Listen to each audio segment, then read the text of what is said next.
ഇന്ത്യയിൽ എഐയുടെ വളർച്ച. എഐകൾക്ക് നമ്മൾ മനുഷ്യർ ചിന്തിക്കുന്നത് പോലെ തന്നെ പഠിക്കാനും തീരുമാനങ്ങൾ എടുക്കാനുമുള്ള കഴിവുണ്ട്. ഇന്ന് ഡിജിറ്റൽ രംഗത്ത് അതിവേഗം വളരുന്ന നമ്മുടെ ഇന്ത്യ എഐ സാങ്കേതിക വിദ്യകൾക്ക് മുൻഗണന കൊടുത്തു തുടങ്ങിയിട്ടുണ്ട്. 1980-കളിൽ ഇന്ത്യയിലെ IIT, IIC തുടങ്ങിയ സ്ഥാപനങ്ങളിലാണ് എഐയുടെ ഗവേഷണം നടന്നുകൊണ്ടിരുന്നത്.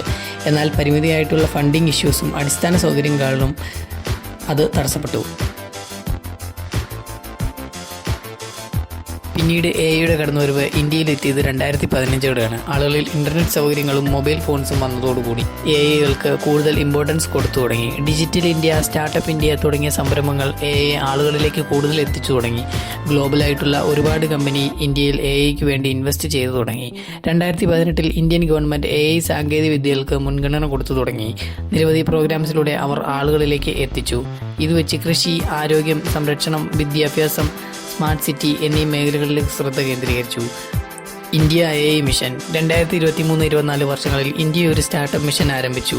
ഒരു സെൻട്രൽ എഐ ഇൻഫ്രാസ്ട്രക്ചർ, അതായത് ഇന്ത്യൻ ഭാഷകളിൽ ഡാറ്റാ സെറ്റുകളും എഐ മോഡൽസും നിർമ്മിക്കുക.